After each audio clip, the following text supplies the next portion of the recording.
Continuamos en el aire y nos quedamos en la ciudad de La Plata para hablar otra cosa que no crean que está tan desanclada con el tema del día, que es la marcha federal universitaria, porque mucho tiene que ver con las razones por las cuales también nos ha llevado a esta situación crítica económica y también cómo impacta eso en el bolsillo no solo de los estudiantes y las estudiantes, sino también docentes, no docentes y toda la comunidad educativa en su generalidad. Estamos hablando de los alquileres y una política que tomó el gobierno municipal aquí en la ciudad de La Plata fue la creación de la Subsecretaría de Atención a Inquilinos e Inquilinas en el municipio, a cargo de Ulises Bocia, con quien tenemos ahora la oportunidad de poder estar en comunicación.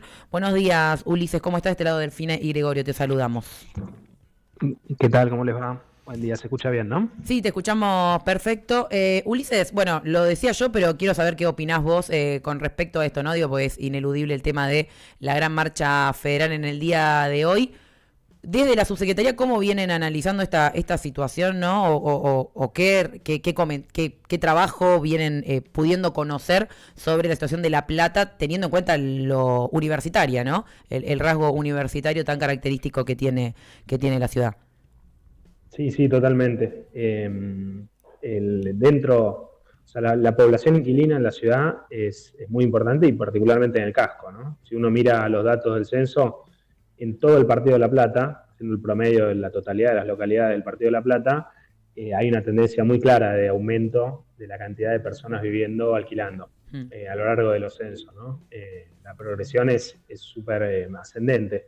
Si uno mira de 2001, que fue 3 censos atrás, a 2022, fue subiendo de 13 a 18 y ahora 26% de todos los hogares son alquileres. Eso sumando y promediando todas las localidades. En el casco es mucho más alta, porque el fenómeno es que el alquiler se concentra, en nuestro partido se concentra muy fuertemente en el casco. Y dentro del casco es donde viven muchísimos estudiantes que vienen a la ciudad y que muchos se acercan a nosotros, a la subsecretaría que se abrió, porque tienen algunas problemáticas específicas. Algunas derivadas de la situación económica y que tienen que ver también con la movilización de hoy, que obviamente es súper importante, y que llevan a, por ejemplo, tener que por ahí juntarse con más, a vivir de más personas en departamentos más chicos, porque ya no pueden sostener alquilar por su cuenta o alquilar a dos y tienen que sumar un tercero o una cuarta persona. Eso encontramos varios casos. Después también está la problemática de las pensiones, que hay muchos estudiantes y muchas que viven en pensiones. Es una problemática que también nosotros estamos tomando con mucha fuerza, porque a pesar de que existe una ordenanza vigente en la ciudad que regula y que habilita todos los comercios, ¿no? Tienen su mecanismo de habilitación, pero la ordenanza que regula las pensiones establece algunos criterios básicos, como por ejemplo que existan matafuegos, la cantidad de personas por baños, no sé, cosas bastante elementales, pero lo que hemos visto cuando iniciamos nuestra gestión es que son muy poquitas, alcanzan los dedos de la mano para contar las pensiones que están habilitadas por el municipio. Y uno puede simplemente con googlear encontrar que hay más de 100 pensiones en la ciudad, muchas de ellas destinadas a estudiantes, y muchas de ellas inclusive que cobran bastante caro por las habitaciones y sin embargo no están habilitadas, y afecta también las condiciones de vida de muchísimos estudiantes que vienen a veces de lejos para estudiar y viven allí. Después está otra problemática que también golpea fuerte a los estudiantes, que son estudiantes migrantes, que también hay muchos, en particular en la Facultad de Medicina, pero en otras también, y que muchas veces lo que les pasa es que sufren abusos por desconocimiento total de la normativa que existe, o simplemente por falta de tener, por ejemplo, garantías para firmar un contrato de alquiler.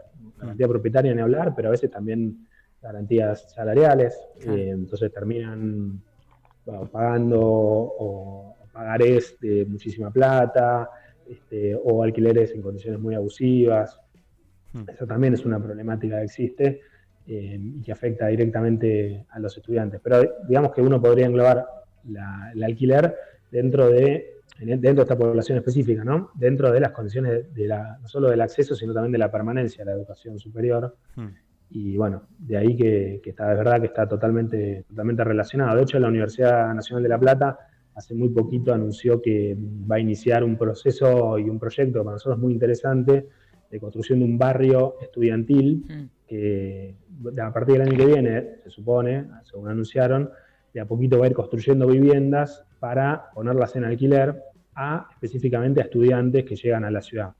Es un proyecto de muchos años, ¿no? Que es bastante ambicioso, pero que está bueno en el sentido de poder, que nosotros creemos lo que debería poder hacer en general, ¿no? Las autoridades públicas, que es intervenir en el mercado de alquileres, por ejemplo, construyendo vivienda para poner en alquiler de forma tal de generar precios testigos, condiciones de contratos testigos, ¿no? Que puedan también marcar una manera también de poner algunas referencias para un mercado que está muy desregulado después del decreto de fines del año pasado del gobierno nacional.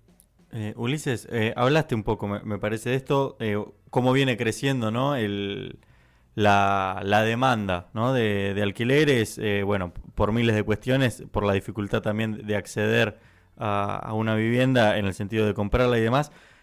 ¿Se está dando esto de que hay también oferta, digamos? ¿Es más difícil ahora conseguir un alquiler? ¿Es igual? ¿Hay departamentos vacíos? ¿No? ¿Cómo funciona eso? Sí, o sea, hay un discurso muy fuerte que viene directamente desde el interés más concentrado, ¿no? del mercado inmobiliario y del gobierno nacional, que es que producto de la regulación supuestamente se habrían mejorado las condiciones sustancialmente para acceder a un alquiler, ¿no? Eso para nosotros es falaz, es muy falaz, y por lo menos los datos que tenemos en La Plata marcan otra situación, además también del testimonio de muchísimas personas que se acercaron en estos 2 meses desde que abrimos a consultarnos. Oferta uno puede encontrar más si uno abre una de las páginas, cualquiera de las páginas donde, por ejemplo, aparecen publicados avisos. El problema es la proporción que significan el costo de los alquileres sobre los ingresos, ¿no? Sería muy extraño realmente que en un semestre donde la pobreza medida a nivel nacional subió a 53% de la población, que uno considere que las personas tienen más capacidades para afrontar alquileres, ¿no? En realidad lo que pasa es lo contrario, y uno lo puede medir comparando con cualquier parámetro salarial, si uno mide, por ejemplo, las variaciones de la jubilación, del salario mínimo, del salario registrado y no registrado, y encuentra proporciones muy altas, y eso solamente teniendo en cuenta la variable del alquiler, que es uno de los aspectos de la vivienda para cualquier familia trabajadora en general. Por ejemplo, pues, si uno se pone a mirar las tarifas de los servicios, también dieron un salto muy grande. Entonces, cuando el combo es alquileres más servicios, y en el caso de que sea un departamento más expensas, bueno, la proporción que eso ocupa en los ingresos en general de la población es altísima. Es altísima. Y además, hay otro problema, que es que uno mira en esas estadísticas, uno mira a cuánto se ofrecen los departamentos nuevos si uno quiere ingresar ahora, ¿no? Pero después está la problemática de la actualización de los contratos, que como también quedaron desregulados, suele ser de 3 o 4 meses las que más encontramos, y ahí ya o rige o directamente el índice inflacionario o algún otro índice. Uno de los más comunes en La Plata es el índice de contrato de locación, que en estos meses fue por encima de la inflación inclusive, porque promedia solamente los ingresos del salario registrado. Entonces todo lo que es el empleo público, que está por abajo de ese promedio, y el empleo no registrado también está por abajo, termina sufriendo aumentos que van mucho más rápido que los aumentos de sus ingresos. Entonces uno a lo mejor encuentra en muchos casos personas que se esfuerzan y logran ingresar a un departamento o a una casa, a una propiedad, pero a los 6 meses, a los 9 meses, están siempre con la soga al cuello, teniendo que ajustarse cada vez más. Y la tendencia, el horizonte hacia adelante, genera una situación donde uno nunca puede estar tranquilo, porque a la siguiente actualización tiene la angustia de que quizá no puede llegar. Y así hay muchas personas que se fueron acercando en estos meses con situaciones de tener que dejar viviendas o directamente ser amenazados con ser desalojados. Claro. Es una parte del drama social que estamos viviendo, ¿no? Es un año realmente muy difícil desde el punto de vista económico y social. Entonces eso inevitablemente se traduce a problemáticas relacionadas con la vivienda. Incluso porque, si ustedes miran un poco el mapa de nuestra ciudad, es muy visible la diferencia entre el casco a nivel formalización de contratos y el resto de las localidades más periféricas, donde empieza a haber alquileres de palabra, informales, donde los desalojos ni siquiera a veces son con una orden de desalojo ni nada, sino que simplemente son por la fuerza o mediante amenazas o violencia. Bueno, todos esos fenómenos se profundizaron. Te quería consultar también, bueno, hablaste un poco del casco, ¿no? Uno, caminando simplemente por las grandes avenidas, ve algunos desarrollos inmobiliarios y demás, pero también ve esta contracara, ¿no? Es muy difícil acceder, no bajan los alquileres, tampoco hay mayor gente que tenga propiedades. Entonces, ¿a dónde están yendo esos edificios? ¿A quién le pertenecen, no? Porque la clase media ya casi que no puede acceder a comprar una vivienda y tampoco, como decías, es muy complejo alquilar, ¿no? Sí, o sea, en última instancia, la problemática más de fondo es la de el patrón de crecimiento de las ciudades, es cómo se desarrollan las ciudades y con qué lógica. Acá hay un componente financiero muy marcado, que es que en la Argentina, y sobre todo en las grandes ciudades, no es una cosa exclusiva nuestra, las propiedades terminan siendo reserva de valor, son inversiones financieras. Entonces no están pensadas para que las personas puedan vivir en ellas, para habitarlas. Por eso también hay niveles altos de viviendas vacías, ociosas.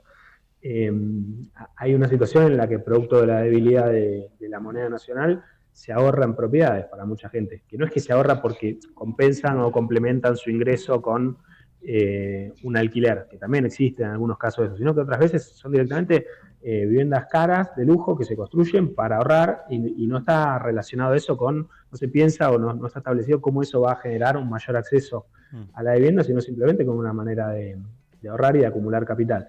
Entonces, esa problemática, esa tendencia que hace también que los precios sean inaccesibles para un salario y que los créditos hipotecarios prácticamente no existan, salvo para una minoría muy chiquita, cada vez menor, produce ese fenómeno que uno ve los grandes edificios construidos o también las urbanizaciones en las localidades de la periferia, que también son barrios cerrados o countries. Eso avanza mucho, se construye mucho, pero también avanza el déficit habitacional. Entonces, las dos cosas suceden al mismo tiempo.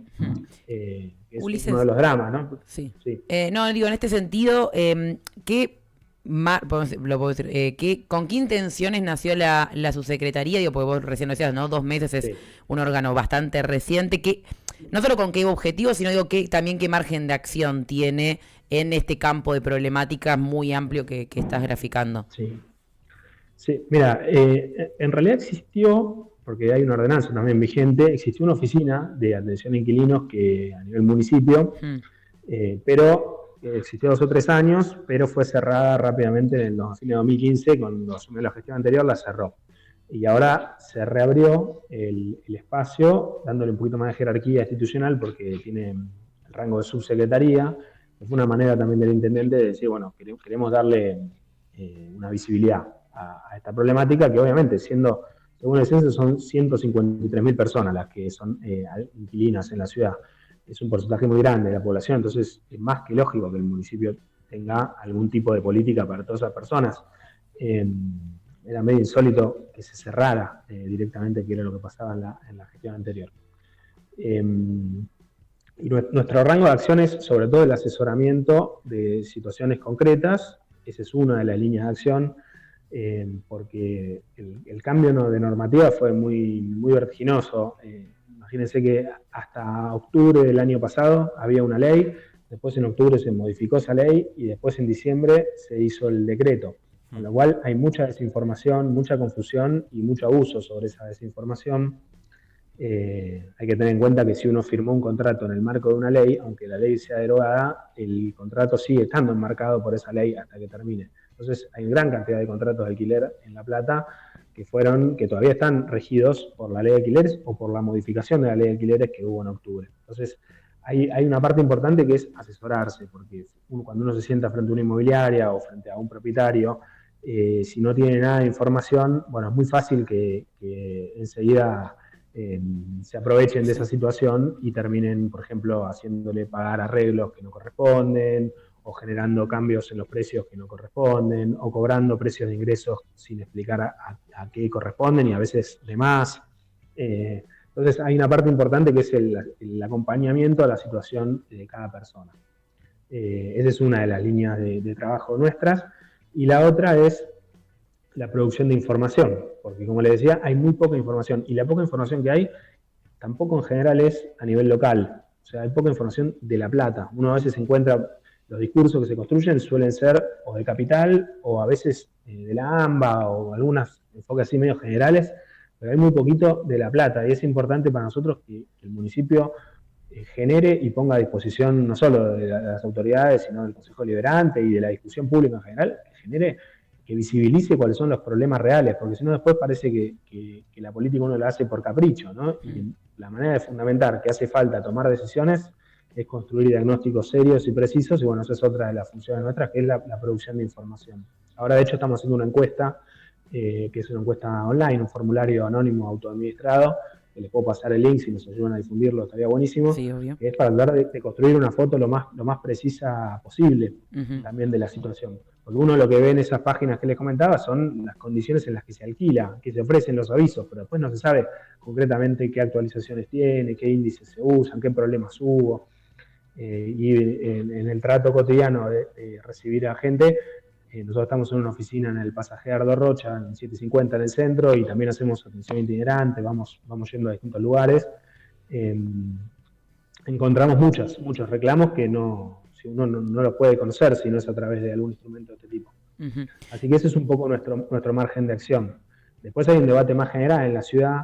Se va a discutir un nuevo código de ordenamiento urbano, que se va a discutir en el marco del Consejo Deliberante, y ese tipo de discusiones son las que pueden ayudar a poner en discusión un poco las tendencias más de fondo de las que hablábamos antes, ¿no? O sea, qué zonas se puede construir, qué tipo de propiedades se pueden construir, todo lo que es la administración del uso del suelo, bueno, después tiene consecuencias en la posibilidad de acceder a la vivienda.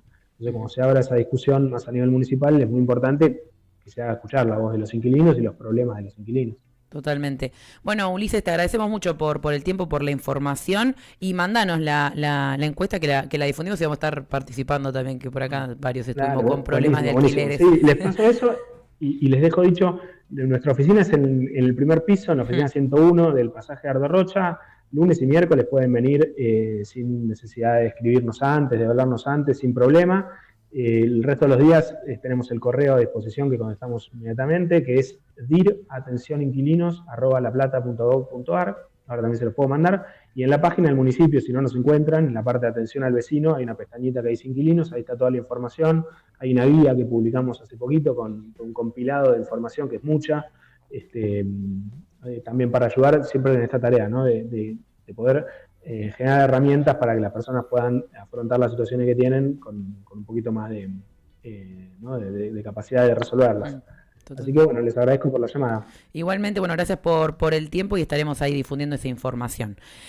Ulises Bocia, pasado por el aire de Radio Trinchera, subsecretario de Atención a Inquilinos e Inquilinas del municipio de La Plata, una subsecretaría como tal nueva. Interesante, y que esperemos, úsenla. Sí, obvio. Pero aparte, muy interesante las cosas que planteaba, ¿no? O sea, la forma en que entendía la problemática. Sí, porque es lo primero, ¿no? Para poder confiar en que no va a ser solamente, bueno, entonces, nada, que no te caguen con el contrato y no